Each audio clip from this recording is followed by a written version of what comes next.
Hey everybody, you guys asked for a diastatic power video, so this is it.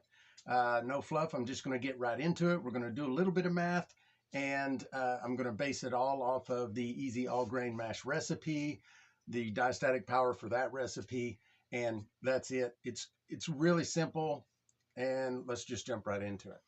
So diastatic power is a grain's ability to convert starches into sugar, and we measure it in English-speaking countries mostly in degrees Lintner, and that is a number from 0 on up to I don't know what, but a grain with a 0 degrees Lintner has no power to convert any of its own starches. It can't convert starches at all. It hasn't been malted. The enzymes are not active. So it's all unmalted grains have a diastatic power of 0. Once a grain is malted, then it has a diastatic power. For a grain to be able to convert its own starches by weight, it has to have a degree Lintner of 35 or 30. And I usually try and get recipes around 35 because it just builds a cushion for you. But 30 is the magic minimal number. So an example, like the 2-row barley that we use. Well, you know what? I'm just going to I'm going to start on the board now. In that recipe, we use flaked corn, and it has a degree Lintner of 0. It cannot convert any starches.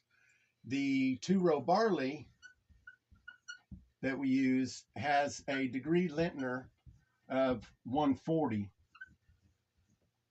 So 30 is the minimum for it to convert all of its own starches. So you can see that it can convert all of its own starches easily and then some. And that's why we use it with this recipe, because we can easily get to a point to convert all of the starches in the corn with this. And so how we get to that point to figure this out is we decide how many pounds of grain, because the 30 is per pound. It is also per recipe. So you decide how many pounds you want to use, how many pounds of grain total in the recipe. And for the easy all grain beginner recipe, it was 10. I wanted to use a 10-pound grain bill. Now, since we're using 10 pounds and the degree Lintner is 30 per pound, I multiply 10 by 30. I get 300. So we know we need 300 total degrees Lintner in the entire recipe. We're not going to get any from the corn. It's all got to come from the 2-row barley. So all we do is multiply per pound. 1 pound is going to be 140. Obviously, it's not enough. 2 pounds is not going to be quite enough because that's going to be 280, which is just shy. And you never want to go under the 300. You can go over it, but not under it. So 280 would be 2 pounds. So what if we did 2.5 pounds? So another half pound at 140 is another 70. So that's going to give us a degree Lintner, of 350. So 2.5 pounds of 2-row barley will give you a degree Lintner of 350. That's 2.5 times 140. That's how I got to that. If my math is wrong, I'm sorry. I don't think it is though. So now that we know the total degree Lintner divided by 10 is going to give us a 35, which is plenty. 30 is the minimum.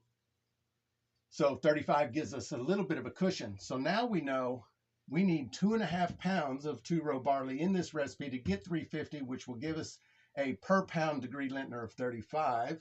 So all we got to do is subtract 2.5 from 10, and that's going to give us 7.5 flaked corn. So now we know we need 2.5 pounds of the barley and 7.5 pounds of the corn to give us enough enzymatic strength from the barley to convert the starches of both the barley and the corn. So all the starches in the recipe will get converted on 2.5 pounds. That's it. It's really easy.